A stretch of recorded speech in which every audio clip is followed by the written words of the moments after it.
அல் புகாரி அவர்கள் உங்களுடைய உரையாற்றுவார்கள்.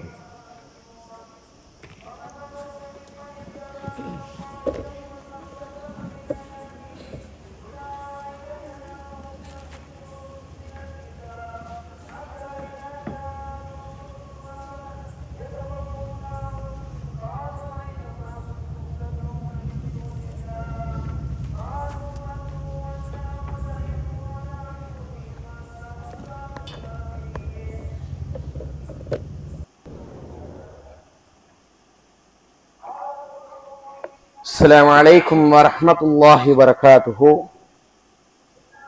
إن الحمد لله نحمده ونستعينه ونستغفره ونؤمن به ونتوكل عليه ونعوذ بالله من شرور أنفسنا ومن سيئات أعمالنا من يهده الله فلا مضل له ومن يضلل فلا هادي له ونشهد أن لا إله إلا الله وأشهد أن محمدا عبده ورسوله أما بعد. يا أيها الناس اتقوا ربكم الذي خلقكم من نفس واحدة خلق منها زوجها وبث منهما رجالا كثيرا ونساء واتقوا الله الذي تساءلون به والأرحام إن الله كان عليكم رقيبا. يا أيها الذين آمنوا اتقوا الله حق تقاته ولا تموتن إلا وأنتم مسلمون. يا أيها الذين آمنوا اتقوا الله وقولوا قولا سديدا ويصلح لكم أعمالكم يغفر لكم ذنوبكم ومن يطع الله ورسوله فقد فاز فوزا عظيما. إن أصدق الحديث كتاب الله وأحسن الهدي هدي محمد صلى الله عليه وسلم وشر الأمور محدثاتها وكل محدثة بدعة وكل بدعة ضلالة وكل ضلالة في النار. اللهم صل على محمد وعلى آل محمد كما صليت على إبراهيم وعلى آل إبراهيم إنك حميد مجيد.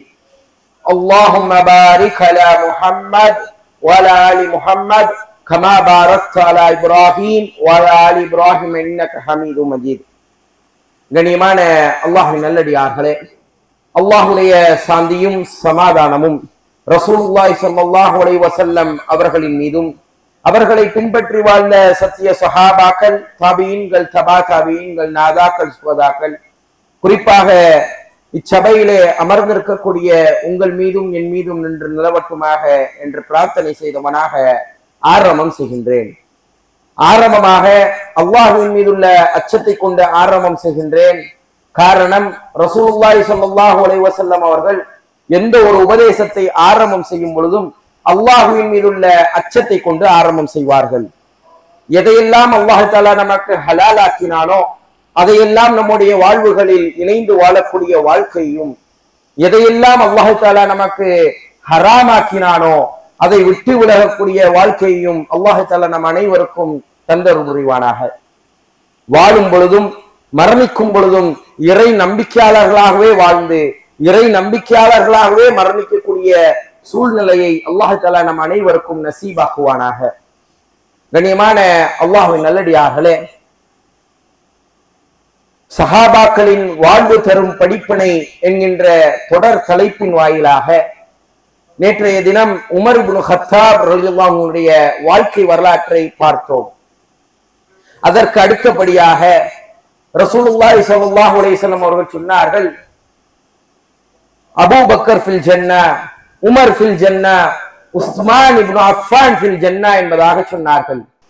அந்த உஸ்மான் இப்னு அஃபான் ரலியல்லாஹு அன்ஹு அவர்களுடைய வாழ்க்கையில் என்னென்னலாம் செய்தார்கள், எதன் காரணமாக அவர்கள் உயர்ந்தார்கள், எதன் காரணமாக ரசூல் ஸல்லல்லாஹு அலைஹி வஸல்லம் அவர்கள் அவர்களை பார்த்து நீங்கள் சொர்க்கத்துக்குரியவர்கள் என்பதாக சொன்னார்கள் என்கின்ற விஷயங்களை எல்லாம் நாம் தெரிந்து கொண்டோம் என்று சொன்னால், நாளை நம்முடைய வாழ்க்கையில் அது போன்ற பழக்கங்களை நாம் உருவாக்கினோம் என்று சொன்னால் நாமும் இன்ஷா அல்லாஹ் சொர்க்கத்திற்குரிய மக்களாக மாறலாம்.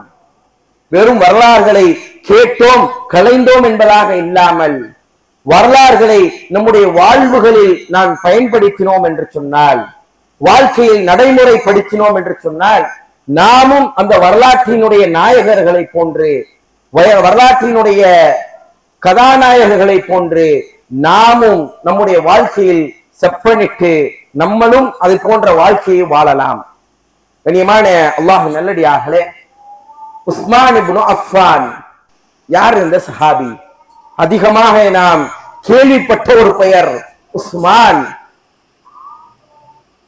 என்ன செய்தார்கள்? எதன் காரணமாக இந்த மார்க்கத்தில் உயர்ந்த நிலையை இன்றைக்கும் அடைந்திருக்கின்றார்கள்? உஸ்மான் இப்னு அஃபான் இஸ்லாத்தினுடைய 3வது கலீஃபா. 4 கலீஃபாக்களில் அதிகமான ஆட்சி செய்த, அதிகமான ஆண்டுகள் இஸ்லாமிய சாம்ராஜ்யத்தை ஆட்சி செய்த கலீஃபா. இவர்களுக்கும் ரசூலுல்லாஹி ஸல்லல்லாஹு அலைஹி வஸல்லம் அவர்களுக்கும் என்ன சம்பந்தம்? சிந்தித்து பார்க்க வேண்டும். ரசூலுல்லாஹி ஸல்லல்லாஹு அலைஹி வஸல்லம் அவர்களுக்கும் உஸ்மான் இப்னு அஃபான் ரலியல்லாஹு அன்ஹு அவர்களுக்கும் 3 வகையாக குடும்ப உறவுகள் இருக்குகின்றது. முதல் உறவு உஸ்மான் இப்னு அஃபான் ரலியல்லாஹு அன்ஹுடைய குடும்பமும் ரசூலுல்லாஹி ஸல்லல்லாஹு அலைஹி வஸல்லம் அவர்களுடைய குடும்பமும் 5 தலைமுறைகளுக்கு முன்னால் ஒரே குடும்பத்திலிருந்து பிரிந்த குடும்பம். அப்துல் மனாஃப் என்கின்ற ஒருவரினுடைய வாரிசுகளாக பிரிகின்றார்கள் 5 தலைமுறைகளுக்கு முன்னால். 5 தலைமுறைகளுக்கு பின்னால் முஹம்மது ரசூலுல்லாஹ் ஹாஷிம் கோத்திரத்திலும் உஸ்மான் இப்னு அஃபான் அவர்கள் ஒரு கோத்திரத்திலும் பிறக்குகின்றார்கள். இது ஒரு வகை. இது ஒரு முறையான ரசூல் ஸல்லல்லாஹு அலைஹி வஸல்லம் அவர்களுடைய சொந்தத்தில் போய் இணைகின்றது. 2வது வகை ரசூலுல்லாஹி ஸல்லல்லாஹு அலைஹி வஸல்லம் அவர்களுக்கு தந்தையினுடைய சகோதரி. ரசூலுல்லாஹி ஸல்லல்லாஹு அலைஹி வஸல்லம் அவர்களுக்கு தந்தையினுடைய சகோதரிகள் பல நபர்கள் இருந்தாலும் அதில் நாம் அறியப்பட்ட ஒரு நபர் தான் சஃபியா ரலியல்லாஹு அன்ஹா. அதே போன்று பைலா என்கின்ற ரசூல் ஸல்லல்லாஹு அலைஹி வஸல்லம் அவர்களுக்கு ஒரு மாமி இருந்தார்கள். அந்த மாமியினுடைய மகளுடைய மகன் தான் இந்த உஸ்மான் இப்னு அஃபான். 2 வகையை பார்த்து விட்டோம். 3வது வகை தான் ரசூலுல்லாஹி ஸல்லல்லாஹு அலைஹி வஸல்லம் அவர்களுக்கு மிகவும் நெருக்கமான உறவு முறை. யார் என்று சொன்னால் இவர்களுக்கு ஒரு பெயரும் உண்டு, துன்னூரைன். 2 ஒளிகளை உடையவர் என்பதாக இவர்களுக்கு ஒரு பெயரை கொடுக்கப்பட்டது. காரணம் என்ன தெரியுமா? ரசூலுல்லாஹி ஸல்லல்லாஹு அலைஹி வஸல்லம் அவர்களுடைய 2 புதல்விகளுக்கு கணவனாக உஸ்மான் இப்னு அஃபான் ரலியல்லாஹு அன்ஹு இருந்தார்கள். சிந்தித்து பார்க்க வேண்டும். எந்த அளவிற்கு ரசூலுல்லாஹி ஸல்லல்லாஹு அலைஹி வஸல்லம் அவர்களுடன் உறவு முறைகளில் நெருங்கியவர்களாக இந்த உஸ்மான் இப்னு அஃபான் ரலியல்லாஹு அன்ஹு இருந்தார்கள். உஸ்மான் இப்னு அஃபான் ரலியல்லாஹு அன்ஹு ஆரம்ப காலத்தில் இஸ்லாத்திற்குள்ளாக நுழைந்தார்கள். அபூபக்கர் சித்தீக் ரலியல்லாஹு அன்ஹுடைய வரலாற்றில் பார்த்தோம். அபூபக்கர் சித்தீக் ரலியல்லாஹு அவர்கள் அவர்களுடைய கைகளால் பல நபி தோழர்களை இஸ்லாத்திற்குள்ளாக கொண்டு வந்து கொண்டே இருந்தார்கள். அவர்களுடைய நெருங்கிய நண்பர்களிடமெல்லாம் இஸ்லாத்தை சொன்னார்கள். அவர்கள் எல்லாம் இஸ்லாத்திற்குள்ளாக நுழைய ஆரம்பித்தார்கள். அதில் ஒருவர் தான் உஸ்மான் இப்னு அஃபான் ரலியல்லாஹு அன்ஹு. உஸ்மான் இப்னு அஃபான் அபூபக்கர் சித்தீக் ரலியல்லாஹுடைய கைகளால் இஸ்லாத்திற்குள் நுழைந்தார்கள். இஸ்லாத்திற்குள்ளாக நுழைந்தால் இனிமான அல்லாஹ் நல்லடியார்களே, ஆரம்ப கால இஸ்லாமியர்கள், ஆரம்ப காலத்தில் சஹாபாக்கள் யாரெல்லாம் இஸ்லாத்திற்குள்ளாக நுழைந்தார்கள் என்று சொன்னால், யாரெல்லாம் வறுமையில் இருந்தார்களோ, யாரெல்லாம் கஷ்டத்தில் இருந்தார்களோ அவர்கள் தான் இஸ்லாத்திற்குள்ளாக நுழைந்து கொண்டிருந்தார்கள். வெறும் அடிமைகளும் வெறும் கஷ்டப்படக்கூடிய மிக ஏழ்மையான சஹாபாக்கள் தான் ஈமானை பெற்றுக் கொண்டிருந்தார்கள். உஸ்மான் இப்னு அஃபான் அப்படி அல்ல. மிகப்பெரிய கோடீஸ்வரர், மிகப்பெரிய செல்வந்தர். இன்றைக்கு நாம் பேசுகின்றோம் அல்லவா, டாடா பிர்லா என்பதாகவும் அம்பானி என்பதாகவும் அதானி என்பதாகவும் பேசுகின்றோமே.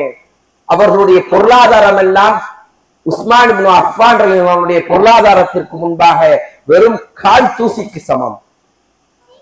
அவர்களுடைய குணத்திற்கு முன்பாக இந்த செல்வந்தர்களினுடைய குணம் எல்லாம் கால் தூசிக்கு சமம். உஸ்மான் இப்னு அஃபான் ரலியல்லாஹு அவர்கள் மிகப்பெரிய செல்வந்தராக, மிகப்பெரிய கோடீஸ்வரராக மக்கா மாநகரத்திலே இருந்தார்கள். எது சத்தியம், எது ஹக்கு என்பதை தெரிந்தவுடன் இஸ்லாத்திற்குள்ளாக நுழைந்து கொண்டார்கள். இஸ்லாத்திற்குள்ளாக நுழைந்தால் ஏனைய சஹாபாக்களுக்கு எப்படி மக்கத்து காஃபிர்கள் தொல்லைகளை தந்தார்களோ அது போன்ற தொல்லைகளை உஸ்மான் இப்னு அஃபான் ரலியல்லாஹு அன்ஹுக்கும் தராமல் விடவில்லை. அவர்களுக்கும் அதிகமான சோதனை. ஏழை மக்களுக்கு எப்படி அவர்கள் ஏழ்மையான சஹாபாக்களுக்கு எப்படி தண்டனைகளை கொடுத்தார்களோ அதை விட பல மடங்கு தண்டனையை உஸ்மான் இப்னு அஃபான் ரலியல்லாஹு அன்ஹுக்கு தந்தார்கள். இன்றைக்கெல்லாம் ஒரு நாடை பழிவாங்க வேண்டும் என்று சொன்னால் பொருளாதார தடையை விதிக்கின்றது அல்லவா, அது போன்று பொருளாதார தடைகளை உஸ்மான் இப்னு அஃபான் ரலியல்லாஹு அன்ஹுக்கு விதித்தார்கள். உஸ்மான் இப்னு அஃபானிடம் யாரும் பொருளாதார ஒப்பந்தம் போடக்கூடாது, யாரும் அவர்களுடன் வியாபாரம் செய்யக்கூடாது என்கின்ற பல சட்டங்களை இயற்றினார்கள். அந்த நேரத்தில் தான் ரசூலுல்லாஹி ஸல்லல்லாஹு அலைஹி வஸல்லம் அவர்கள் தன்னுடைய அருமை புதல்வி ரசூலுல்லாஹி ஸல்லல்லாஹு அலைஹி வஸல்லம் உடைய 2 புதல்விகளை ரசூலுல்லாஹி ஸல்லல்லாஹு அலைஹி வஸல்லம் அவர்கள் மக்கத்து காஃபிர்களுக்கு ஆரம்ப காலத்தில் திருமணம் முடித்து கொடுத்திருந்தார்கள். அபூலஹபுடைய 2 புதல்வர்கள் உத்பா ஷைபாவிற்கு ரசூலுல்லாஹி ஸல்லல்லாஹு அலைஹி வஸல்லம் அவர்கள் திருமணம் முடித்து கொடுத்திருந்தார்கள்.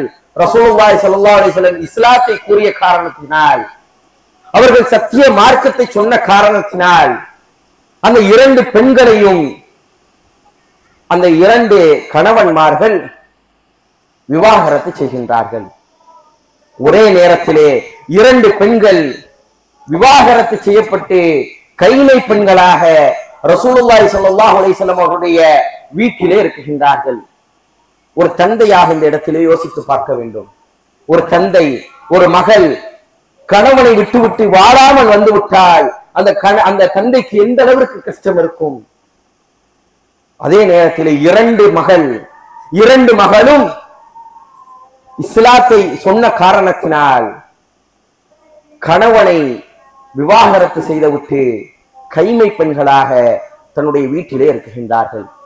இந்த நேரத்திலே ரசூலுல்லாஹி ஸல்லல்லாஹு அலைஹி வஸல்லம் அவர்கள் தன்னுடைய அருமை புதல்வி ருக்கையா ரலியல்லாஹு அன்ஹா அவர்களை உஸ்மான் இப்னு அஃபான் ரலியல்லாஹு அன்ஹுக்கு திருமணம் முடித்து கொடுக்கின்றார்கள்.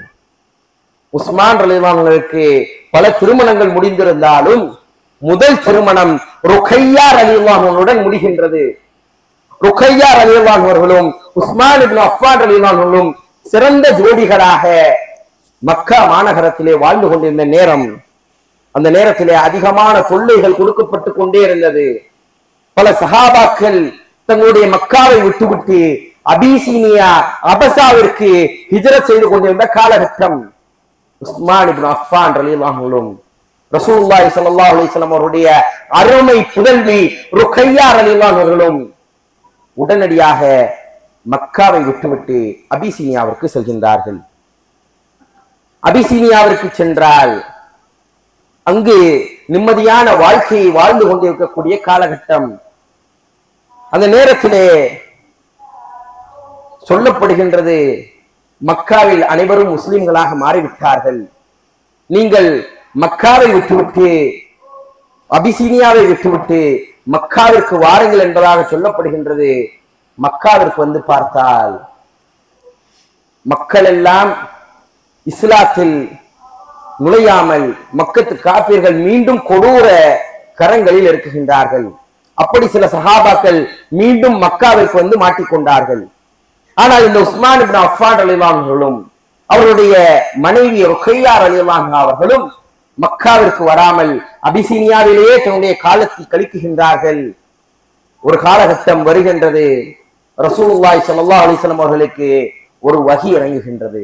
நபியே, யாரெல்லாம் ஈமான் கொண்டார்களோ, யாரெல்லாம் இஸ்லாத்தை ஏற்றுக்கொண்டார்களோ அவர்கள் எல்லாம் மதீனாவிற்கு செல்லட்டும் என்பதாக சொல்லும் பொழுது உஸ்மான் இப்னு அஃபான் ரலியல்லாஹு அன்ஹு அவர்கள் அபிசீனியாவிலிருந்து உடனடியாக மதீனாவிற்கு வருகின்றார்கள். மதீனாவிலே காலங்கள் உருண்டோடுகின்றது. ரசூலுல்லாஹி ஸல்லல்லாஹு அலைஹி வஸல்லம் அவர்கள் மதீனாவிலே இஸ்லாத்தை பரப்ப ஆரம்பிக்கின்றார்கள்.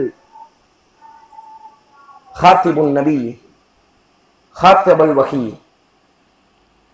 இஸ்லாத்தின் மிகச்சிறந்த ஒரு செயல் என்னவென்று சொன்னால், வஹியை எழுதக்கூடிய பொறுப்பை ரசூலுல்லாஹி ஸல்லல்லாஹு அலைஹி வஸல்லம் அவர்கள் சில சஹாபாக்களுக்கு கொடுத்து வைத்திருந்தார்கள். அதில் ஒருவர் தான் உஸ்மான் இப்னு அஃபான் ரலியல்லாஹு அன்ஹு அவர்கள். ரசூலுல்லாஹி ஸல்லல்லாஹு அலைஹி வஸல்லம் அவருடைய வீட்டுக்கு எதிர் வீடாக உஸ்மான் இப்னு அஃபான் ரலியல்லாஹு அன்ஹு தங்கி இருந்தார்கள். எப்பொழுதெல்லாம் வஹி ரசூலுல்லாஹி ஸல்லல்லாஹு அலைஹி வஸல்லம் அவர்களுக்கு இறங்குமோ அப்பொழுதெல்லாம் ரசூலுல்லாஹி ஸல்லல்லாஹு அலைஹி வஸல்லம் அவர்கள் உஸ்மான் இப்னு அஃபான் ரலியல்லாஹு அன்ஹு அழைப்பார்கள், வஹியை சொல்லுவார்கள். உஸ்மான் இப்னு அஃபான் ரலியல்லாஹு அன்ஹு அவர்கள் வஹியை எழுத ஆரம்பிப்பார்கள். கண்ணியமான அல்லாஹ்வின் நல்லடியார்களே, எவ்வளவு பெரிய உன்னதமான ஒரு பொறுப்பு, எவ்வளவு பெரிய உன்னதமான ஒரு பொறுப்பை ரசூலுல்லாஹி ஸல்லல்லாஹு அலைஹி வஸல்லம் அவர்கள் உஸ்மான் இப்னு அஃபானுக்கு கொடுத்து வைத்திருந்தார்கள். சிந்தித்து பார்க்க வேண்டும். பல சஹாபாக்களுக்கு இது போன்ற பொறுப்புகளை ரசூலுல்லாஹி ஸல்லல்லாஹு அலைஹி வஸல்லம் அவர்கள் கொடுத்தார்கள். ஹிஜ்ரி 2 இது போன்ற ஒரு ரமலான் பிறை 12 மக்கள் எல்லாம் கிளம்புகின்றார்கள் பத்ர் போரிற்காக. யாரெல்லாம் உங்களால் முடியுமோ அவர்கள் எல்லாம் வாருங்கள் என்பதாக அழைக்கப்படுகின்றது. உஸ்மான் இப்னு அஃபான் ரலியல்லாஹு அன்ஹு அவர்கள் கிளம்புகின்றார்கள் பத்ர் போரிற்கு. ரசூலுல்லாஹி ஸல்லல்லாஹு அலைஹி வஸல்லம் அவர்கள் தடுத்து நிறுத்துகின்றார்கள். அருமை மருமகனாரே, என்னுடைய புதல்விக்கு உடல்நிலை சரியில்லை, நீங்கள் என்னுடன் போருக்கு வந்து விட்டால் என்னுடைய மகளை யார் பார்த்துக் கொள்வார்கள்? உங்களுக்கு தான் கடம் பிடித்து கொடுத்திருக்கின்றேன், உங்களுக்கு தான் மனம் முடித்து கொடுத்திருக்கின்றேன், நீங்கள் தான் பார்த்துக் கொள்ள வேண்டும் என்பதாக சொன்ன பொழுது உஸ்மான் இப்னு அஃபான் ரலியல்லாஹு அன்ஹு சொன்னார்கள், யா ரசூலுல்லாஹ், நான் போருக்கு வர வேண்டாமா? போரை விட உங்களுக்கு ஒரு உன்னதமான ஒரு பொறுப்பு இருக்குகின்றது, நீங்கள் என்னுடைய மகளை பார்த்துக் கொள்ள வேண்டும் என்பதாக விட்டு விட்டு செல்லுகின்றார்கள். உஸ்மான் இப்னு அஃபான் ரலியல்லாஹு அன்ஹு அவர்கள் பத்ர் போர்க்களத்தில் கலக்கவில்லை. தன்னுடைய மனைவி ருக்கையா ரலியல்லாஹு அன்ஹை பராமரித்துக் கொண்டு மதீனாவிலேயே இருக்குகின்றார்கள். ரசூலுல்லாஹி ஸல்லல்லாஹு அலைஹி வஸல்லம் அவர்களும் சஹாபாக்களும் பத்ர் களத்திற்கு செல்கின்றார்கள். பத்ரிலே வெற்றி அடைந்தவர்களாக மீண்டும் மதீனாவுக்கு வந்தால் முழு இஸ்லாமிய சாம்ராஜ்யமும் சந்தோஷமாக இருக்கக்கூடிய ஒரு நேரம். பத்ர் போர் முதல் போரிலே மிகப்பெரிய வெற்றி. சஹாபாக்களும் ரசூலுல்லாஹி ஸல்லல்லாஹு அலைஹி வஸல்லம் அவர்களும் புன்னகைத்தவர்களாக, சந்தோஷம் அடைந்தவர்களாக, மகிழ்ச்சி அடைந்தவர்களாக மதீனாவிற்குள்ளாக நுழைந்தால் ரசூலுல்லாஹி ஸல்லல்லாஹு அலைஹி வஸல்லம் அவர்களுடைய அருமை புதல்வி ருக்கையா ரலியல்லாஹு அன்ஹுடைய மரணம். ரசூலுல்லாஹி ஸல்லல்லாஹு அலைஹி வஸல்லம் அவர்களுடைய நிலையை யோசித்து பார்க்க வேண்டும். ஒரு சந்தோஷமான ஒரு நிகழ்ச்சி நடைபெற்று விட்டு மதீனா நகரத்திற்குள்ளே நுழைகின்றார்கள். தன்னுடைய மகளை இழக்குகின்றார்கள். உஸ்மான் இப்னு அஃபான் ரலியல்லாஹு அன்ஹு தேம்பி தேம்பி அழுகின்றார்கள். யா ரசூலுல்லாஹ், என்னுடைய மனைவியை நான் இழந்து விட்டேனே. யா ரசூலுல்லாஹ், உங்களுடைய மருமகன் என்கின்ற பட்டத்தை இழந்து விட்டேனே என்பதாக தேம்பி தேம்பி அழுகின்றார்கள். எந்த அளவிற்கு என்று சொன்னால் அவர்கள் அழுத அழுகை ரசூலுல்லாஹி ஸல்லல்லாஹு அலைஹி வஸல்லம் அவர்களுடைய மனதை பாதித்தது. ரசூலுல்லாஹி ஸல்லல்லாஹு அலைஹி வஸல்லம் அவர்கள் தன்னுடைய 3வது மகளான உம்மு குல்சூம் ரலியல்லாஹு அன்ஹை உஸ்மான் இப்னு அஃபான் ரலியல்லாஹு அன்ஹுக்கு மணமுடித்து கொடுத்தார்கள். எப்படிப்பட்ட ஒரு சிறப்பு! ரசூலுல்லாஹி ஸல்லல்லாஹு அலைஹி வஸல்லம் அவர்களுடைய 2 மகளுக்கு கணவனாக ரசூலுல்லாஹி ஸல்லல்லாஹு அலைஹி வஸல்லம் அவர்களுடைய மருமகனாகவே தொடர்ந்தார்கள் உஸ்மான் இப்னு அஃபான் ரலியல்லாஹு அன்ஹு. எவ்வளவு பெரிய சிறப்பு! ஒரே நேரத்திலே அக்காவையும் தங்கையையும் திருமணம் முடிக்க கூடாது என்பதாக இஸ்லாம் சொல்கின்றது. ஆனால் இவர்களுடைய வாழ்க்கை மூலியமாக இமாம்கள் பல சட்டங்களை எடுக்குகின்றார்கள். ஒருவர் மறைந்து விட்டால் அவர்களுடைய தங்கையவோ அல்லது அவர்களுடைய அக்காவையோ திருமணம் முடிக்கலாம் என்பதாக இவர்களின் வாழ்க்கையின் மூலியமாக இமாம்கள் சட்டங்களை எடுக்குகின்றார்கள். உஸ்மான் இப்னு அஃபான் ரலியல்லாஹு அன்ஹு அவர்கள் அதனால் தான் துன்னூரைன் 2 ஒளிகளை பெற்றவர்கள். ரசூலுல்லாஹி ஸல்லல்லாஹு அலைஹி வஸல்லம் அவர்களுடைய 2 புதல்விகளை திருமணம் செய்த உஸ்மான் இப்னு அஃபான். உஸ்மான் இப்னு அஃபான் ரலியல்லாஹு அன்ஹுக்கு மாத்திரம் கிட்டத்தட்ட 16 குழந்தைகள் இருந்தார்கள். கிட்டத்தட்ட 9 ஆண் குழந்தைகளும் 7 பெண் குழந்தைகளும் இருந்ததாக வரலாற்று ரீதியாக நாம் தெரிந்து கொள்கின்றோம். கண்ணியமான அல்லாஹ் நல்லடியார்களே, பத்ர் களத்திற்கு பின்னால் மதீனாவின் மிகப்பெரிய செல்வந்தராக, மிகப்பெரிய கோடீஸ்வரராக உஸ்மான் இப்னு அஃபான் ரலியல்லாஹு அன்ஹு மாறிக்கொண்டிருந்த நேரம், அவர்களுடைய தனிச்சிறப்புகளை ரசூலுல்லாஹி ஸல்லல்லாஹு அலைஹி வஸல்லம் எந்த அளவிற்கு எடுத்துரைக்கின்றார்கள் என்பதை நாம் புரிந்து கொள்ள வேண்டும். ஒரு முறை ரசூலுல்லாஹி ஸல்லல்லாஹு அலைஹி வஸல்லம் அவர்கள் தன்னுடைய வீட்டில் அமர்ந்திருக்கின்றார்கள். அவருடைய ஆடை சற்று விலகியதாக தொடை தெரியும் அளவிற்கு உட்கார்ந்து இருக்குகின்றார்கள். வீட்டில் அன்னை ஆயிஷா ரலியல்லாஹு அன்ஹா இருக்குகின்றார்கள், ரசூலுல்லாஹி ஸல்லல்லாஹு அலைஹி வஸல்லம் அவர்கள் இருக்குகின்றார்கள், வேறு யாரும் இல்லை. அந்த நேரத்திலே கதவு தட்டப்படுகின்றது. யார் என்று பார்த்தால் அபூபக்கர் சித்தீக் ரலியல்லாஹு அவர்கள். ரசூலுல்லாஹி ஸல்லல்லாஹு அலைஹி வஸல்லம் அனுமதி தருகின்றார்கள். எந்த ஒரு சலனமும் இல்லாமல் எப்படி ரசூலுல்லாஹி ஸல்லல்லாஹு அலைஹி வஸல்லம் அவர்கள் அமர்ந்திருந்தார்களோ அதே போன்று அமர்ந்திருக்கின்றார்கள். அபூபக்கர் சித்தீக் ரலியல்லாஹு அவர்கள் அவர்களுடைய பேச்சுகளை எல்லாம் முடித்துவிட்டு கிளம்புகின்றார்கள். சில நேரங்களுக்கு பிறகு மீண்டும் கதவு தட்டப்படுகின்றது. யார் என்று பார்த்தால் உமர் இப்னு கத்தாப் ரலியல்லாஹு அவர்கள். ரசூலுல்லாஹி ஸல்லல்லாஹு அலைஹி வஸல்லம் அவர்கள் முன்பு இருந்ததை போன்று எந்த ஒரு சலனமும் இல்லாமல் எப்படி அமர்ந்திருந்தார்களோ அதே போன்றே அமர்ந்திருக்கின்றார்கள். உமர் இப்னு கத்தாப் ரலியல்லாஹு அவர்கள் அவர்களுடைய தேவைகளை எல்லாம் பேசிவிட்டு கிளம்புகின்றார்கள். சிறிது நேரம் கழித்து மீண்டும் கதவு தட்டப்படுகின்றது. யார் என்று பார்த்தால் உஸ்மான் இப்னு அஃபான். ரசூலுல்லாஹி ஸல்லல்லாஹு அலைஹி வஸல்லம் அவர்கள் உடனடியாக எழுந்திருக்கின்றார்கள், தன்னுடைய ஆடையை சரி செய்கின்றார்கள். இதற்கு முன்னால் 2 சஹாபாக்கள் அபூபக்கரும் உமரும் வந்தார்கள். ரசூலுல்லாஹி ஸல்லல்லாஹு அலைஹி வஸல்லம் எப்படி அமர்ந்திருந்தார்களோ அதே போன்று அமர்ந்திருந்தார்கள். உஸ்மான் இப்னு அஃபான் ரலியல்லாஹு அன்ஹு வந்தவுடன் ஆடையை சரி செய்கின்றார்கள். உஸ்மான் இப்னு அஃபான் ரலியல்லாஹு அன்ஹு பேசிவிட்டு கிளம்புகின்றார்கள். அன்னை ஆயிஷா ரலியல்லாஹு அன்ஹா இதையெல்லாம் பார்த்து கொண்டே இருக்கின்றார்கள். இந்த செய்தியை அறிவிப்பதே அன்னை ஆயிஷா ரலியல்லாஹு அன்ஹா தான். கேட்கின்றார்கள், யா ரசூலுல்லாஹ், முதலில் என்னுடைய தந்தை வந்தார், எந்த ஒரு சலனமும் இல்லாமல் அமைதியாக உட்கார்ந்து இருந்தீர்கள். பிறகு உமர் இப்னு கத்தாப் வந்தார்கள், அப்பொழுதும் அமைதியாக உட்கார்ந்து இருந்தீர்கள். ஏன் உஸ்மான் ரலியல்லாஹு அன்ஹு வந்தவுடன் நீங்கள் ஆடையை சரி செய்து விட்டு அமைதியாக எப்போதும் போது உட்காராமல் திருப்பி உங்களுடைய ஆடைகள் எல்லாம் சரி செய்து விட்டு உட்கார்ந்தீர்கள் என்பதாக கேட்ட பொழுது ரசூலுல்லாஹி ஸல்லல்லாஹு அலைஹி வஸல்லம் அவர்கள் சொன்னார்கள், உஸ்மான் எப்படிப்பட்டவர் தெரியுமா? வெட்கத்தில் மிகைத்தவர். நான் இப்படி உட்கார்ந்து இருப்பதை பார்த்தால் அவர் என்ன கேட்க வந்தாரோ அதை கேட்காமலேயே சென்று விடுவார். அவர் வெட்கத்திற்குரியவர். அவர் வெட்கத்தை பார்த்து மலக்குமார்கள் வெட்கப்படுகின்றார்கள். யாருடைய வெட்கத்தை பார்த்து? உஸ்மான் இப்னு அஃபான் அவர்களுடைய வெட்கத்தை பார்த்து மலக்குமார்கள் வெட்கப்படுகின்றார்கள். அல் ஹயாஉ குல்லுஹு ஹைர். வெட்கத்தில் அனைத்தும் சிறந்ததே என்பதாக ரசூலுல்லாஹி ஸல்லல்லாஹு அலைஹி வஸல்லம் அவர்கள் சொன்னார்கள். இன்றைக்கெல்லாம் வெட்கப்படக்கூடிய குணங்கள் நமக்கு மத்தியிலே குறைந்து கொண்டிருக்கின்றது. ஒரு காலகட்டம் இருந்தது, பெண்கள் எல்லாம் தெருக்களில் நடந்து சென்றால் ஒரு ஆண் வந்தார்கள் என்று சொன்னால் உடனடியாக அந்த பாதையிலிருந்து ஒதுங்கியவர்களாக நிற்பார்கள்.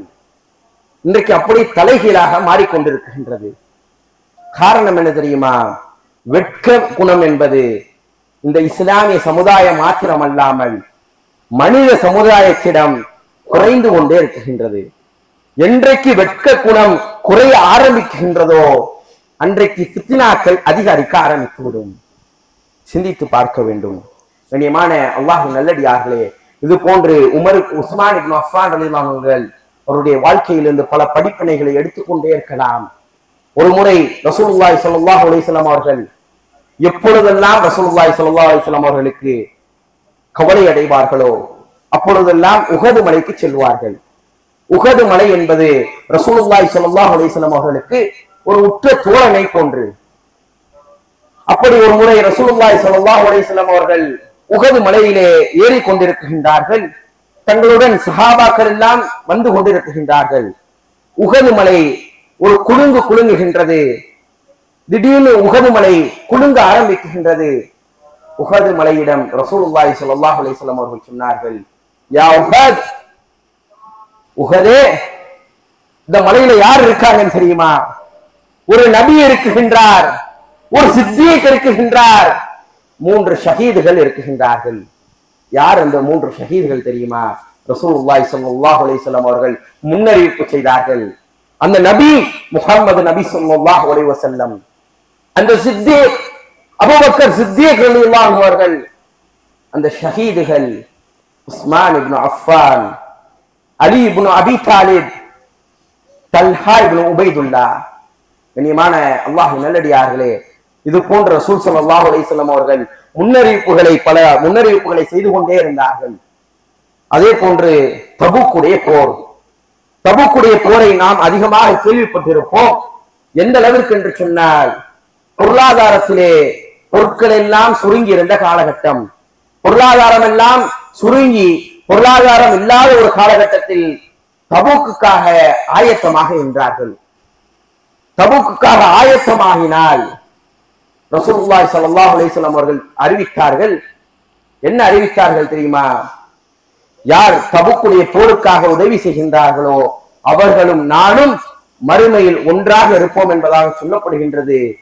சஹாபாக்கள் தங்களிடம் இருந்த அனைத்து பொருட்களையும் கொண்டு வருகின்றார்கள். இந்த இடத்தில் தான் நாம் அதிகமான வரலாறுகளை கேள்விப்பட்டிருப்போம். அபூபக்கர் சித்திக் ரலியல்லாஹு அவர்கள் தன்னுடைய வீட்டில் இருக்கக்கூடிய அனைத்து பொருளாதாரத்தையும் வந்து கொடுத்தார்கள். உமர் இப்னு கத்தாப் ரலியல்லாஹு அவர்கள் வீட்டில் இருந்த அரை பொருளாதாரத்தை அப்படியே வந்து கொடுத்தார்கள் என்பதாக உஸ்மான் இப்னு அஃபான் ரலியல்லாஹு அவர்கள் என்ன பங்காற்றினார்கள் தெரியுமா? கிட்டத்தட்ட 950 ஒட்டகைகள். இன்றைக்கெல்லாம் ஒரு ஒட்டகத்தை வாங்குறதுக்கு நம்மளால முடியுமா? ஒட்டகம் என்பது ஒரு கார் வாங்குவதற்கு சமம். ஒரு காரை நம்மால் வாங்க முடியுமா? இன்றைய காலகட்டத்திலே கிட்டத்தட்ட 950 ஒட்டகங்கள், 50 குதிரைகளை தபூக் போருக்காக உஸ்மான் ரலியல்லாஹு அவர்கள் பொருளாதாரமாக கொடுக்கின்றார்கள். இனிமான அல்லாஹ்வின் நல்லடியார்களே, சிந்தித்து பார்க்க வேண்டும். இன்றைக்கு நாம் ரமலானிலே பயணித்துக் கொண்டிருக்கின்றோம். எவ்வளவு பொருளாதாரங்களை நாம் செலவிடுகின்றோம். அனாச்சாரமான செயல்களுக்காகவும் மற்ற விஷயங்களுக்காகவும் அதிகமான பொருளாதாரங்களை செலவிட்டுக் கொண்டே இருக்கின்றோம். கிட்டத்தட்ட 8 அல்லது 7 நோன்புகளை கடந்தவர்களாக இருக்கின்றோம். எவ்வளவு தான தர்மங்களை செய்திருப்போம்? நமக்கு நாமே கேள்வி கேட்கணும். அப்பப்ப கேள்வி கேட்கணும். நம்ம என்ன தர்மங்களை செய்து கொண்டிருக்கின்றோம்? ரசூலுல்லாஹி ஸல்லல்லாஹு அலைஹி வஸல்லம் அவர்கள் ரமலானை அடைந்தால் உடனடியாக புயல் காற்று எப்படி வீசுமோ அது போன்று தங்களுடைய பொருளாதாரத்தை எல்லாம் செலவு செய்வார்கள். தர்மங்களாக தான தர்மங்களை கொடுத்து கொண்டே இருப்பார்கள் என்கின்ற ஹதீஸ்களை எல்லாம் படிக்கின்றோம். படிப்பதோடு முடித்துக் கொள்ளக்கூடாது, அதை அமலாக கொண்டு வர வேண்டும். இனிமான அல்லாஹ்வின் நல்லடியார்களே, ஒரு முக்கியமான விஷயம். இந்த இடத்தில் தான் உஸ்மான் இப்னு அஃபான் ரலியல்லாஹு அன்ஹு யார் என்பதை நாம் உணர்ந்து கொள்ளலாம். என்ன நடந்தது தெரியுமா? ரசூலுல்லாஹி ஸல்லல்லாஹு அலைஹி வஸல்லம் அவர்கள் ஹிஜ்ரி 7 உம்ரா செய்வதற்காக கிளம்பி வருகின்றார்கள். சஹாபாக்களை எல்லாம் அழைத்து விட்டு, ஆயுதங்களை எல்லாம் வைத்துவிட்டு, இஹ்ராம் ஆடையுடன் மதீனாவிலிருந்து மக்காவிற்கு வருகின்றார்கள். மக்காவிற்கு வரும்பொழுதே மக்கத்து காஃபிர்கள் தடுத்து நிறுத்துகின்றார்கள். மக்காவினுடைய எல்லை பகுதியில் ஹுதைபியா என்கின்ற பகுதியில் தடுத்து நிப்பாட்டப்படுகின்றது. நிப்பாட்டப்பட்டால் நீங்கள் யாரும் மக்காவிற்குள்ளாக நுழையக்கூடாது, நீங்கள் அப்படியே திரும்பி செல்லுங்கள் என்பதாக சொல்லப்படுகின்றது. இன்னைக்கு நம்ம எல்லாம் உம்ராக்கு போறோம். உம்ராக்கு போகும்போது இங்க இருந்து கிளம்பி மக்கா வரைக்கும் போய் இறங்கிட்டோம், ஏர்போர்ட் வரைக்கும் போய் இறங்கிட்டோம். இறங்கினதுக்கு அப்புறம் நீங்க அப்படியே திரும்பி போங்கன்னு சொன்னா நம்முடைய மனநிலை எப்படி இருக்கும்? எப்பா, நான் எவ்வளவு பெரிய பொருளாதாரத்தை செலவு பண்ணிட்டு வந்திருக்கேன், என்னுடைய தியாகங்கள் என்ன, எவ்வளவு பேர்த்த பயணம் சொல்லிட்டு வந்திருக்கேன், என்னைய போய் திரும்ப போ சொல்றியே, யோசிப்போமா இல்லையா? அதே போன்றுதான் சஹாபாக்கள் எல்லாம் நடந்து கால்நடையாக குதிரைகளிலும் ஒட்டகங்களிலும் நடையென்று வந்திருக்கின்றார்கள். அவர்களை பார்த்து திரும்பி போக சொன்னால் அவருடைய சூழ்நிலை எப்படி இருக்கும்? சஹாபாக்கள் எல்லாம் ஷாக்காயில அதிர்ந்தவர்களாக நின்று கொண்டிருக்கின்றார்கள். ரசூலுல்லாஹி ஸல்லல்லாஹு அலைஹி வஸல்லம் அவர்கள் உமர் இப்னு கத்தாப் அவர்களை அழைத்தார்கள். யா உமர், நீங்க என்ன பண்ணுங்க, மக்காக்குள்ள நீங்க மட்டும் போங்க, அங்க இருக்கக்கூடிய மக்கத்து தலைவர்களிடம் பேசுங்கள். நாங்கள் உங்களிடம் போர் செய்வதற்காக வரவில்லை, உங்களுடைய பொருளாதாரங்களை கொள்ளையடிப்பதற்காக வரவில்லை, உங்களுடைய வீடுகளை சூறையாடுவதற்காக வரவில்லை. நாங்கள் காபத்துல்லாவை வலம் வந்து விட்டு எங்களுடைய உம்ராவுடைய கடமைகளை முடித்து விட்டு உடனடியாக திரும்பி விடுவோம் என்பதாக பேச்சுவார்த்தை பேசுவதற்காக செல்லுங்கள் என்பதாக சொல்லப்படுகின்றது. உமர் இப்னு கத்தாப் அவர்கள் சொன்னார்கள், யா ரசூலுல்லாஹ், நான் எப்படி ஹிஜ்ரத் வந்தேன்னு உங்களுக்கே தெரியும். எப்படி வந்தாங்க? உமர் இப்னு கத்தாப் தான் பேசணும். வெளிப்படையாக ஒரே மனிதர் வெளிப்படையாக பகிரங்கமாக நான் ஹிஜ்ரத்துக்கு போகின்றேன், முடிந்தால் தடுத்துப்பார் என்று சொன்ன உமர் இப்னு கத்தாப் அவர்கள் சொல்கின்றார்கள், யா ரசூலுல்லாஹ், நான் போனா என்ன நடக்கும்? ஒண்ணு அவங்கள யாராவது மூத்தாவாங்க, அல்லது அவங்க என்னை கொன்றுவாங்க. அதுதான் நடக்கும். பேச்சுவார்த்தை எல்லாம் ரசூலுல்லாஹ் நடக்காது. யா ரசூலுல்லாஹ், சண்டை தான் நடக்கும். நான் போறதை விட உஸ்மான் இப்னு அஃபானை அனுப்புங்கள் என்பதாக சொல்லப்படுகின்றது. உஸ்மான் இப்னு அஃபான் ரலியல்லாஹு அனுப்பி வைக்கப்படுகின்றார்கள். காலை நேரத்திலே அனுப்பி வைக்கப்படுகின்றார்கள். நேரம் மாறுகின்றது, நேரம் உருண்டோடி கொண்டே இருக்குகின்றது. உஸ்மான் இப்னு அஃபான் ரலியல்லாஹு திரும்பி வரவில்லை. சஹாபாக்கள் எல்லாம் பயப்பட ஆரம்பிக்கின்றார்கள். அந்த நேரத்திலே ஒரு புரளி கிளம்புகின்றது. மக்கத்து காபிர்கள் உஸ்மான் இப்னு அஃபானை கொலை செய்து விட்டார்கள் என்பதாக சஹாபாக்கள் எல்லாம் கர்ஜிக்க ஆரம்பிக்கின்றார்கள். யா ரசூலுல்லாஹ், இவர்களை ஒரு காலம் விடக்கூடாது. நாம் அமைதி பேச்சுவார்த்தைக்கு அனுப்பினால் அவர்கள் கொலை செய்வார்களா? யா ரசூலுல்லாஹ், இப்பொழுதே சொல்லுங்கள், இஹ்ராமை களைவோம், இவர்களை இதே இடத்தில் தீர்த்து கட்டுவோம் என்பதாக. நாம இருந்தால் என்ன செய்திருப்போம்? உஸ்மான் இப்னு அஃபான் ரலியல்லாஹு கொலை செய்யப்பட்டிருக்கின்றார்கள் என்கின்ற செய்தி கிடைக்கின்றது. ரசூலுல்லாஹி ஸல்லல்லாஹு அலைஹி வஸல்லம் அவர்கள் மௌனம் காட்டுகின்றார்கள். அனைத்து சஹாபாக்களையும் அழைக்குகின்றார்கள். அழைத்து சொன்னார்கள், ஒன்று, உண்மையிலேயே உஸ்மான் இப்னு அஃபான் ரலியல்லாஹு மக்கத்து காஃபிர்கள் கொலை செய்திருந்தால் நம்ம என்ன செய்வோம்? போர் செய்வோம். அல்லது அவர்கள் கொலை செய்யவில்லை என்று சொன்னால் நாம் அமைதியாக இருப்போம் என்பதாக பையத் கேட்கின்றார்கள். அனைத்து சஹாபாக்களும் பையத் செய்கின்றார்கள். அந்த நேரத்திலே ரசூலுல்லாஹி ஸல்லல்லாஹு அலைஹி வஸல்லம் அவர்கள் தன்னுடைய ஒரு கரத்தை வைத்துவிட்டு மறுகரத்தால் பையத் செய்கின்றார்கள். சஹாபாக்கள் எல்லாம் ஆச்சரியமாக பார்க்கின்றார்கள். என்ன யா ரசூலுல்லாஹ், நீங்களே உங்களுக்காக பையத் செய்கின்றீர்களா என்பதாக கேட்ட பொழுது ரசூலுல்லாஹி ஸல்லல்லாஹு அலைஹி வஸல்லம் அவர்கள் சொன்னார்கள், இது என்னுடைய கை அல்ல, இது உஸ்மானினுடைய கை. உஸ்மான் இங்கு இல்லை அல்லவா, உஸ்மானிற்காக நான் பையத்து செய்கின்றேன் என்பதாக ரசூலுல்லாஹி ஸல்லல்லாஹு அலைஹி வஸல்லம் அவர்கள் சொன்னார்கள். இப்படி பையத்து நடந்து கொண்டிருக்கின்ற நேரத்திலே மக்கத்து காபிர்களுக்கு இந்த செய்தி கிடைக்குகின்றது. நீங்கள் உஸ்மானை கொன்று விட்டீர்கள் என்பதாக ஒரு புரளி கிளம்பி முஸ்லிம்கள் எல்லாம் தயாராகி கொண்டிருக்கின்றார்கள். உடனடியாக உஸ்மானை ஹுதைபியால போய் ஒப்படைச்சிருங்க என்பதாக தகவல்கள் கிடைக்குகின்றது. உடனடியாக மக்கத்து காபிர்கள் உஸ்மான் ரலியல்லாஹு பத்திரமாக கூட்டிக்கிட்டு வந்துட்டு இருக்காங்க. அந்த நேரத்திலே காபத்துல்லாவை பார்க்குகின்றார்கள். அந்த நேரத்திலே மக்கத்து காபிர்கள் சொன்னார்கள், யா உஸ்மான் இப்னு அஃபான், அஃபானின் மகன் உஸ்மானே, உனக்கு வேணா அனுமதி தரோம். உங்களுடைய ரசூலுல்லாஹ்க்கு இப்ப அனுமதி கிடையாது. உனக்கு வேண்டுமானால் நாங்கள் அனுமதி தருகின்றோம். நீ மட்டும் உம்ரா போயிட்டு வா. உம்ராவுடைய கடமைகளை நீ மாத்திரம் நிறைவேற்றி விட்டு அப்படியே வெளியேறிவிடு என்பதாக சொல்லப்படுகின்றது. நாம இருந்தா என்ன பண்ணிருப்போம்? நம்ம வந்திருக்கோம், உம்ராவாவது கிடைக்குமே என்பதாக உம்ராவை செய்திருப்போம். ஆனால் உஸ்மான் இப்னு அஃபான் ரலியல்லாஹு அன்ஹு சொன்ன வார்த்தை என்ன தெரியுமா? என்னுடைய ரசூலுக்கு கிடைக்காத உம்ரா எனக்கு தேவையில்லை என்பதாக அந்த இடத்திலே புறம் தள்ளியவர்களாக ஹுதைபியா இடத்திற்கு வருகின்றார்கள். ஹுதைபியா என்கின்ற ஒரு விஷயம் நடந்தது உஸ்மான் இப்னு அஃபானுக்காகத்தான். அந்த இடத்திலே சஹாபாக்கள் அமைதியாக இருந்திராமல் இருந்திருந்தால் எந்த ஒரு சூழ்நிலைக்கு தள்ளப்பட்டிருக்கும் மக்கா மாநகரம், சிந்தித்து பார்க்க வேண்டும். அதே போன்று உஸ்மான் ரலியல்லாஹு அவர்கள் அதிகமாக தியாக குணமுடையவர்களாக இருந்தார்கள். தன்னிடம் என்னெல்லாம் இருந்ததோ அதையெல்லாம் மார்க்கத்திற்காக செலவு செய்து கொண்டே இருந்தார்கள். ரூமா என்கின்ற ஒரு கிணறு மக்காவிலே, மதினாவிலே மிக ஃபேமஸான ஒரு கிணறு.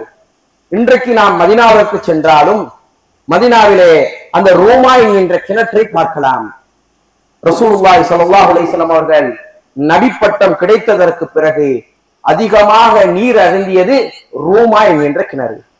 ரசூலுல்லாஹி ஸல்லல்லாஹு அலைஹி வஸல்லம் அவர்கள் மரணித்த பிறகு ரூமா என்கின்ற கிணற்றில் இருக்கக்கூடிய தண்ணீர் மூலியமாகத்தான் ரசூலுல்லாஹி ஸல்லல்லாஹு அலைஹி வஸல்லம் அவர்களை குளிப்பாட்டினார்கள். இந்த ரூமாவினுடைய வரலாறு என்ன தெரியுமா? மதினாவிலே ஒரு பஞ்சகாலம், பல கிணறுகளில் தண்ணீர் இல்லாமல் வற்றி போகின்றது. அப்பொழுது இந்த ரூமா என்கின்ற கிணற்றை ஒரு யூதன் வைத்திருந்தான். அந்த யூதன் அந்த வெயில் காலத்தில், அந்த கோடை காலத்தில் தண்ணீரை அதிகபட்சமாக விலை கொடுத்து வாங்குவதற்கு விலையை ஏற்றி விற்கின்றான். மக்கள் எல்லாம் அவதிப்படுகின்றார்கள்.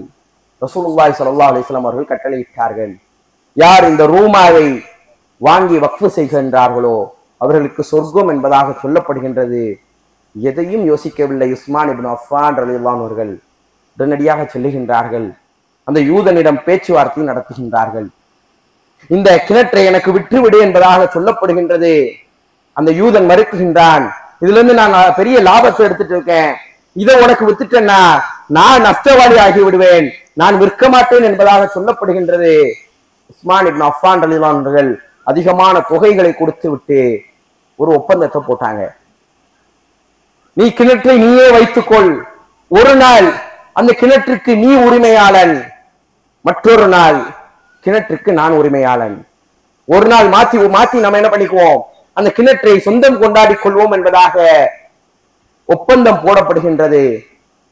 அந்த யூதன் என்றைக்கெல்லாம் அந்த கிணற்றினுடைய உரிமையாளனாக இருக்கின்றானோ அப்பொழுதெல்லாம் விலைகளை ஏற்றி விற்கின்றான் தண்ணீரை.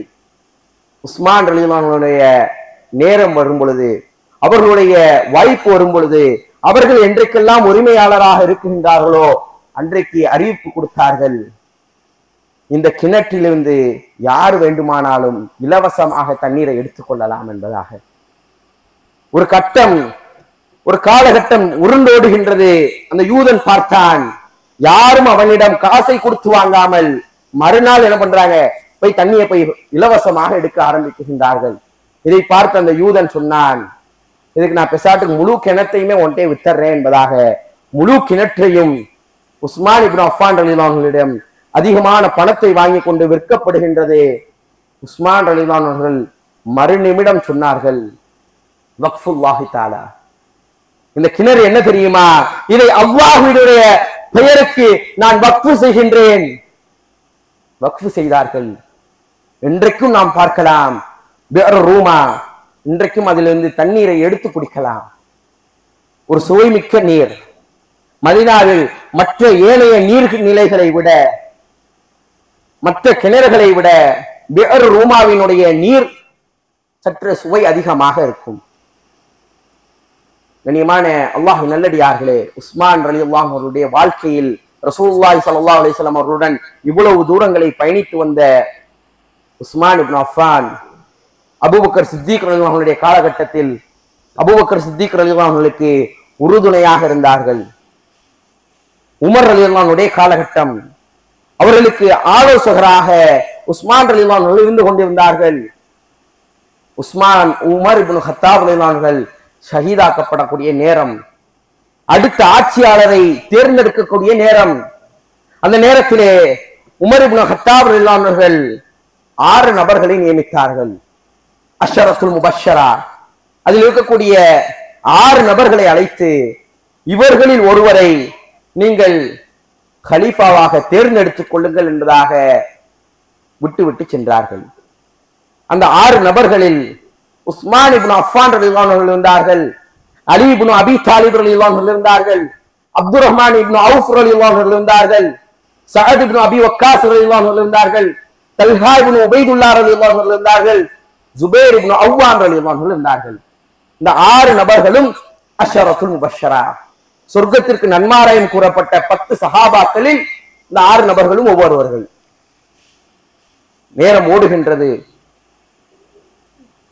அந்த நேரத்தில் அப்துர் ரஹ்மான் இப்னு அவுஃப் ரலியல்லாஹு அன்ஹு சொன்னார்கள், நம்மில் ஒவ்வொரு நபருக்கு விட்டு கொடுப்போம். யாரா விட்டு கொடுப்போமா? இன்னைக்கு ஒரு கவுன்சிலர் பதவியை நம்ம எத்தனை நபர்கள் விட்டு கொடுப்போம்? ஒரு சின்ன விஷயத்த, ஒரு அண்ணனுக்கு உடைய ஒரு இடத்தை தம்பி விட்டு கொடுப்பது இன்றைக்கு ஒரு பெரிய விஷயமாக இருந்து கொண்டிருக்கின்றது. ஆனால் ஆப்கானிஸ்தானிலிருந்து மொரோக்கோ வரைக்கும் ஒற்றை தலைமையிலே உமர் இப்னு கத்தாப் ரலியல்லாஹு அன்ஹு ஆட்சி செய்து கொண்டிருந்தார்கள். அந்த பெரிய ஆட்சி பீடம் யாரிடம் செல்ல போகின்றது? அந்த நேரத்திலே அப்துர் ரஹ்மான் இப்னு அவுஃப் ரலியல்லாஹு அன்ஹு சொன்னார்கள், ஒவ்வொரு நபர் விட்டு கொடுப்போம், ஒவ்வொரு நபர்கள் விட்டு கொடுப்போம் என்பதாக விட்டு கொடுக்கப்படுகின்றது. தல்ஹா இப்னு உபைதுல்லாஹ் ரலியல்லாஹு அன்ஹு அவர்கள் உஸ்மான் ரலியல்லாஹு அன்ஹு தேர்வு செய்கின்றார்கள். ஜுபைர் இப்னு அவ்வாம் ரலியல்லாஹு அன்ஹு அவர்கள் அலி இப்னு அபி தாலிப் ரலியல்லாஹு அன்ஹு தேர்வு செய்கின்றார்கள். மீதம் இருக்கக்கூடிய சஹாபாக்கள் எல்லாம் அப்படியே விட்டு விடுகின்றார்கள். இப்ப கடைசியா 2 நேம்ல வந்து நிக்குது. ஒன்று உஸ்மான் இப்னு அஃபான், மற்றொன்று அலி இப்னு அபி தாலிப். நேரங்கள் ஓடிக்கொண்டே இருக்கின்றது. அப்துர் ரஹ்மான் இப்னு அவுஃப் ரலியல்லாஹு அன்ஹு அவர்கள் இரவு முழுவதும் ஆலோசனை செய்து கொண்டே இருக்கின்றார்கள். எந்த அளவிற்கு என்று சொன்னால், இருவரும் தான் நாமினேஷன்ல நிக்கிறாங்க. ஆனா மக்கள் எல்லாம் அப்துர் ரஹ்மான் இப்னு அவுஃப் ரலியல்லாஹு அன்ஹு அவர்களுக்கு பின்னால் நிற்கின்றார்கள். மீதம் இருக்கக்கூடிய அந்த 4 சஹாபாக்களும் ஆலோசனை செய்கின்றார்கள். முதலில் அலி இப்னு அபி தாலிப் ரலியல்லாஹு அன்ஹு அழைத்தார்கள்.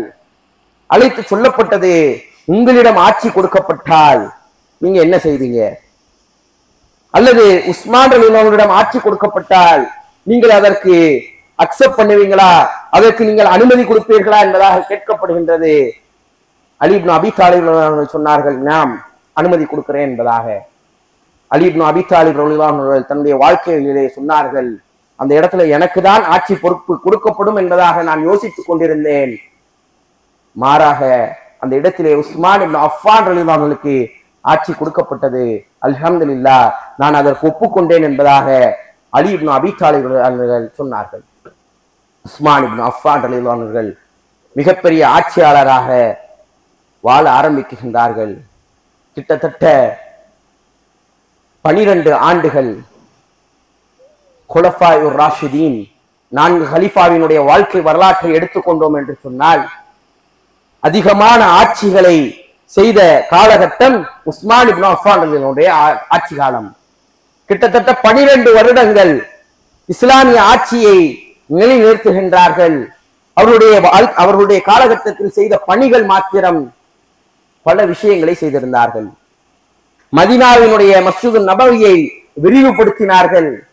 அதே போன்று இன்றைக்கு நம்முடைய கைகளில் குர்ஆன் தவழுகின்றது அல்லவா? அன்றைக்கெல்லாம் ஒரே ஒரு குர்ஆன் தான், மொத்தத்திற்கும் ஒரே குர்ஆன். அது அபூபக்கர் சித்திக் ரலியல்லாஹு அன்ஹுடைய கைகளில் இருந்தது. எழுதப்பட்ட ஒரே ஒரு பிரதி எடுக்கப்பட்ட குர்ஆன். அதற்கு பின்னால் அது உமர் இப்னு கத்தாப் ரலியல்லாஹு அன்ஹுடைய கைகளில் இருந்தது. அதற்கு பின்னால் உமர் ரலியல்லாஹு அன்ஹுடைய மரணத்திற்கு பின்னால் ஹப்ஸா பின்த் உமர், ரசூலுல்லாஹி ஸல்லல்லாஹு அலைஹி வஸல்லம் அவர்களுடைய மனைவிகளில் ஒரு மனைவி, அன்னை ஹப்ஸா ரலியல்லாஹு அன்ஹுடைய கைகளில் இருந்தது. அதை உஸ்மான் இப்னு அஃபான் ரலியல்லாஹு அன்ஹு வாங்க சொல்லுகின்றார்கள். வாங்கப்படுகின்றது. கிட்டத்தட்ட 12க்கும் மேற்பட்ட பிரதிகள் எடுக்கப்படுகின்றது, காப்பி எடுக்கப்படுகின்றது. காப்பி எடுக்கப்பட்டு ஒவ்வொரு திசைகளுக்கும் எங்கெல்லாம் ஆட்சிகள், இஸ்லாமிய ஆட்சிகள், அவர்களுடைய ஆளுநர்கள் இருக்குகின்றார்களோ அந்த இடத்திற்கெல்லாம் குர்ஆனை அனுப்பி வைக்கின்றார்கள். இதற்கு பிறகுதான் இஸ்லாத்தில் குர்ஆன்களை காப்பி செய்ய ஆரம்பிச்சாங்க. இன்னைக்கு பிரிண்ட் பண்றாங்களா இல்லையா? உலகத்தில் அதிகமாக பிரிண்ட் பண்ணக்கூடிய ஒரு புத்தகம் இருக்குகிறது என்று சொன்னால் அது அல் குர்ஆன். அன்றைக்கு ஆரம்பித்த பணி இன்றைக்கும் ஓடிக்கொண்டிருக்கின்றது. அந்த பணிக்கு சொந்தக்காரர் உஸ்மான் இப்னு அஃபான் ரலியல்லாஹு அன்ஹு.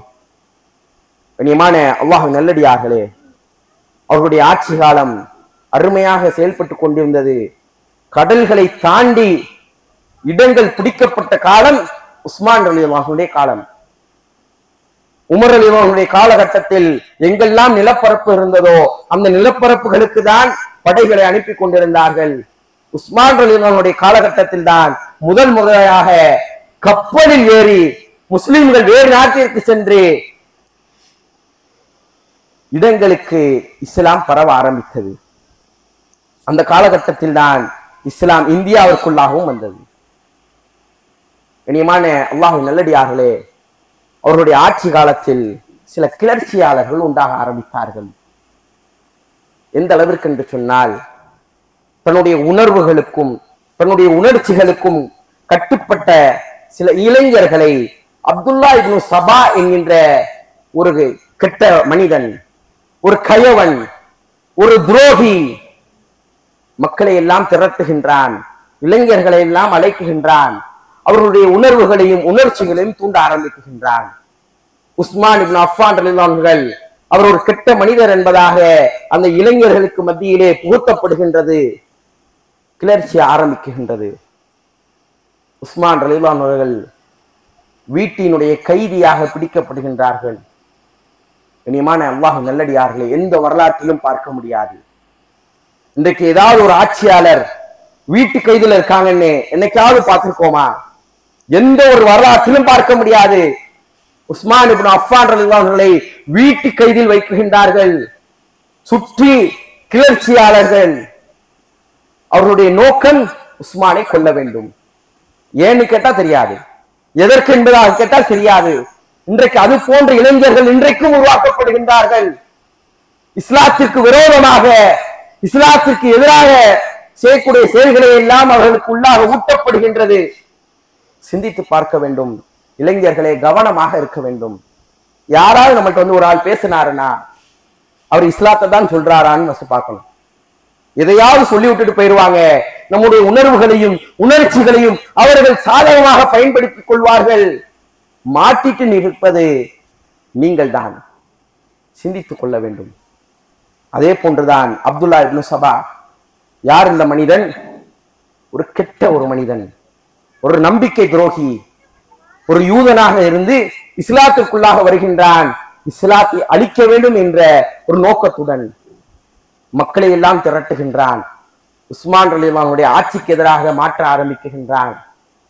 அந்த நேரத்திலே வீட்டு கைதியாக, பிணை கைதியாக வீட்டிலே உஸ்மான் இப்னு அஃபான் ரலியல்லாஹு அன்ஹு இருக்கின்றார்கள். வீட்டை விட்டு வெளியே வர முடியல. எந்த அளவிற்கு? கிட்டத்தட்ட ஆப்கானிஸ்தானிலிருந்து, இந்தியாவிலிருந்து ஸ்பெயின் வரைக்கும் ஒற்றை தலைமையில் வைத்திருந்த உஸ்மான் இப்னு அஃபான், எந்த உஸ்மான் இப்னு அஃபான் ரலியல்லாஹு அன்ஹுவுக்கு ரசூலுல்லாஹி ஸல்லல்லாஹு அலைஹி வஸல்லம் அவர்கள் தன்னுடைய 2 மகளை திருமணம் செய்து கொடுத்தார்களோ அந்த உஸ்மான் இப்னு அஃபான், எந்த உஸ்மான் இப்னு அஃபானை ரசூலுல்லாஹி ஸல்லல்லாஹு அலைஹி வஸல்லம் சொர்க்கத்திற்குரியவர் என்பதாக சொன்னார்களோ அந்த உஸ்மான் இப்னு அஃபான்.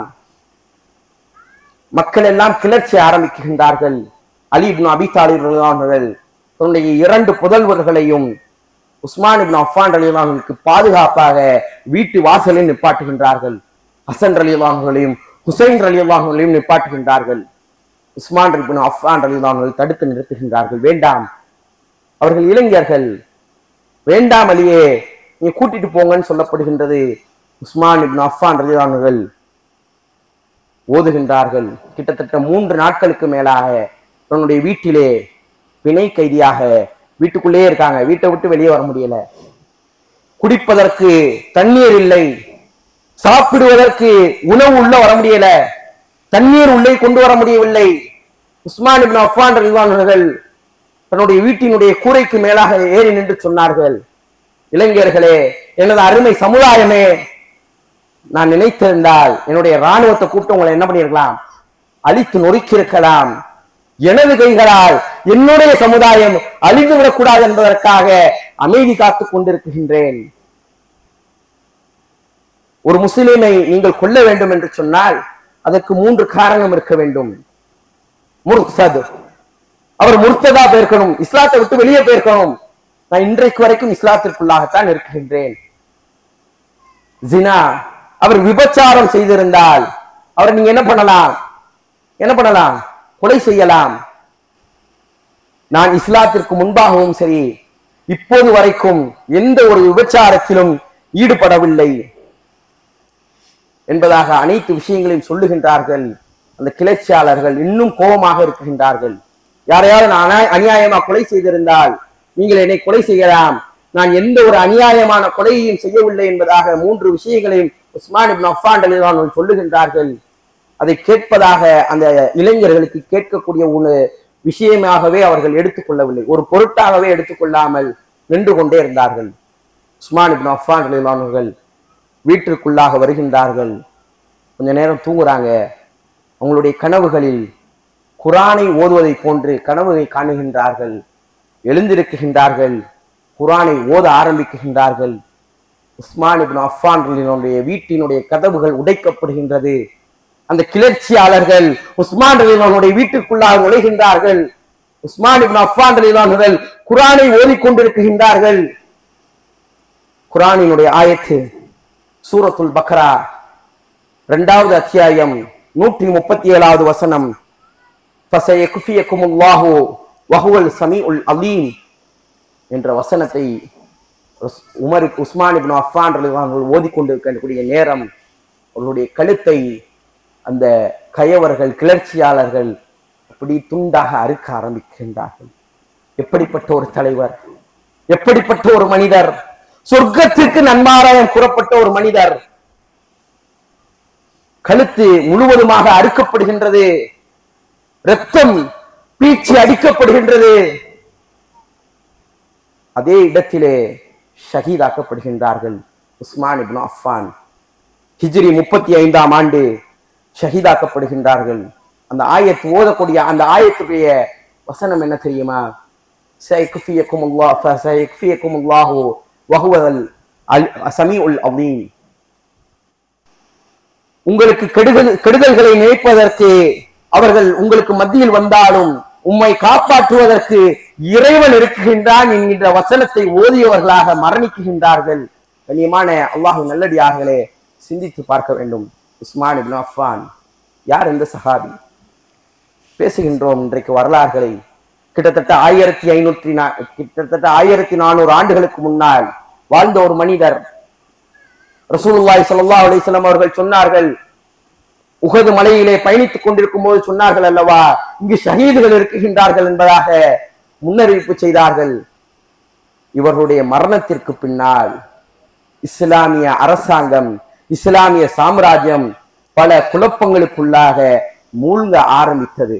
இன்ஷா அல்லாஹ் அதனுடைய தொடருடைய வரலாறை இன்ஷா அல்லாஹ் நாளைய தினம் பார்ப்போம். எதை கேட்டோமோ அதன்படி அமல் செய்ய, எந்த வரலாறை படித்தோமோ அதனுடைய வரலாறுகளை நம்முடைய வாழ்வுகளில் வாழ்வியலாக கொண்டு வருவதற்கு அல்லாஹ் தஆலா தௌஃபீக் செய்வானாக. வஹர்தவானா அனில் ஹம்துலில்லாஹி ரப்பில் ஆலமீன். அஸ்ஸலாமு அலைக்கும் வரஹ்மத்துல்லாஹி வபரகாத்துஹு. Subscribe to Creativity channel, do like, share, comment and click the notification bell so that you will be notified every time we post a new video.